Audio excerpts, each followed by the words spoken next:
playing it here on the Total Theater Tony Show on uncradio.com. I'm Dave Lefkowitz, and we have yet another phone guest, the theater critic for WMNR 88.1 FM, Fine Arts Public Radio in Connecticut, and she is also on the executive board and nominating committee of the Outer Critics Circle. And of course, we were just talking to the president of the OCC, Simon Saltzman, but with us now on the phone, Rosalind Friedman. Hi, Roz. Hi, David. It's good to speak with you. A pleasure as always. Sorry that we're running a little late, but we've been having, we've been having technical difficulties at this radio station. But we're here. What a shock. But we're here, and it's the Tony season. Yeah, that's right. And everybody I've been talking to has been kind of over the moon. They've been really excited and happy about this particular Broadway season. Have you as well? Yes, I think it was filled with surprises and great comedy and a few injuries, of course, in Spider-Man and all of that stuff going on. But it turned out to be a great season. Cool. Well, the categories that Roz Friedman will be talking about, the first one is Best Performance by an Actor in a Featured Role in a Play. The nominees are Mackenzie Crook in Jerusalem, Billy Crudup, Arcadia, John Benjamin Hickey in The Normal Heart, Ariane Moayed, I hope I'm probably butchering that, Bengal Tiger at the Baghdad Zoo, and Yul Vasquez in The Mother Effer with the Hat. Roz, your thoughts on the category? Well, this is a very interesting category, both for the musical and the play. I just want to say that our greatest discussions at the Outer Critics was what is a starring role and what is a featured role. And that's often a challenge because many celebrities are listed now in their featured role as a starring role. So that's become a very interesting discussion. But meanwhile, in this category, each one of these actors, of course, was wonderful and lent a great deal to the production. I was knocked out by Yul Vasquez in The Mother with the Hat. I thought he was fantastically funny, and he really lifted the play. The play is a very good play, and unfortunately the title is limiting it somehow, but people have gotten past that, and it sounded, a terrific surprise. Wow. This Ariane Moayed, I don't know, I pronounce it Moayed, I may be messing that up too, was wonderfully sensitive as the gardener in this Bengal Tiger. In the Bengal Tiger. John Benjamin Hickey in The Normal Heart was beautiful. I always love him in anything that I see him in. Billy Crudup, well, there was so much talking in Arcadia. I know a lot of people think it's a wonderful play. I find it a little bit tiresome at times. It's interesting. But I thought that he brought a lot of enthusiasm and energy to his part. And you know that, was it 17 years ago or 18 years ago, he played the younger role in it, the Septimus Hodge role, right, in 1995. And here he is playing Bernard Nightingale. So that's a nice coincidence. And Mackenzie Crook is a very good actor in Jerusalem. I don't think he was as exciting as some of the other players, but he's a good actor. Okay. So who's going to win? My my pick would be Yul Vasquez or Ariane Moayed. One of those two. But we never know. Now, those are who you think will win or whom you would vote for? Yes. Well, I would vote for Yul.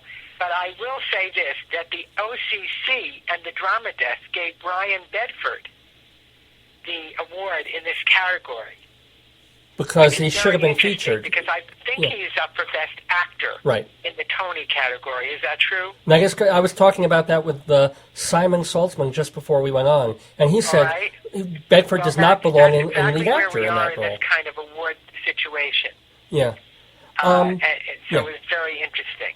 Now, moving on to actor in a featured role in a musical, we can talk about Coleman Domingo in The Scottsboro Boys, Forrest McClendon also in The Scottsboro Boys, Adam Godley in Anything Goes, John Larroquette in the revival of How to Succeed in Business, and Rory O'Malley in the Book of Mormon. Roz Friedman, your thoughts? Well, this is a very interesting category, particularly because the Outer Critics Circle could not vote for ignore the Scottsboro Boys because we've already given it an award when it was off-Broadway. Ah, right. And when we do that, that precludes any awards when they move to Broadway. Okay. We gave the award to Adam Godley in Anything Goes, and he plays that wonderful fellow, and I have his name right here. The Englishman. Lord Evelyn Oakley. Mm-hmm. And he was just marvelous, this tall, spindly guy with jug ears. And when he came up to accept his award, he had said he had never won anything before. Oh. He's perfectly charming, as he is on stage. The Drama Desk gave the award to John Larroquette in How to Succeed in Business Without Really Trying. I thought he was the biggest surprise of the season. I had no idea he could sing and dance and be so personable on stage. Yeah, so I really loved his performance. But I'm going to tell you that emotionally, I'm very involved with the nomination of Forrest McClendon from the Scottsboro Boys. Forrest McClendon comes from Norwalk, Connecticut. And as you know, I'm a Connecticut critic. Okay. And anyone who's listening on the radio.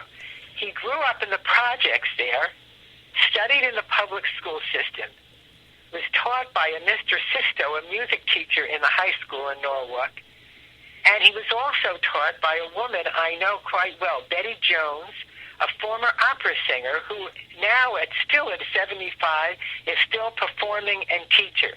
Wow. And Forrest is now a professor at Temple University. Oh, my gosh. So I think he has a marvelous story, and it would be so wonderful if he could win this award, which I could not vote for the Outer Critics. Oh. So that's an interesting side dish. I think all the performers, of course, are wonderful. Every one of them. Wow. In that category. So, and that's always the problem. Of course, yeah. You're lucky to have a problem like that when it's like, well, it's not fair. They all should be tied for best, you know. Can I ask Ros Friedman, before I let you go, your thoughts on the best and the worst of the 2010-11 Broadway and off-Broadway season in general? I can't quite understand you, David. Sorry. Could you repeat that again, please? Your overall thoughts on some of the best and worst of the season as a whole. Oh, yes. Well, I thought that I saw Spider-Man. It's in its original form, and it was kind of all over the place. And I understand that it is, and I think the injuries and everything else were very unfortunate. I don't think that does well for the theater altogether. Mm-hmm. That's sort of the worst. And the treatment of Julie Taymor in all of this was quite sad. But I'm going to see it this Thursday, and I hear that it's much improved. And no one is falling down or crashing. So we hope for the best on that. Well, as far as what I think was most interesting for me about the season is I really don't care for the use of expletives in a heavy way in plays and musicals, and yet I found myself in the Book of Mormon roaring with laughter. It's one of the most delightful, ironic pieces I have ever seen. Wow. And I felt the same way about The Mother with the Hat as far as a serious play, and taken in the context that it was given, I thought Bobby Cannavale did a phenomenal job. The whole cast was excellent, but I thought Bobby was quite wonderful. I very much liked most of the things that I saw. I thought War Horse was a wonderful production, very stirring, and certainly given a beautiful production by the Lincoln Center crowd. Well, Roz, we have to go, but I want to thank you so much. And people can hear you on WMNR FM in Connecticut, 88.1? Yes. Great. And I'm published, all my reviews are published there on WMNR.org. WMNR.org. So, thank you, Roz. Thank you, too, and let's watch the Tony tomorrow. It'll be fascinating. You got it.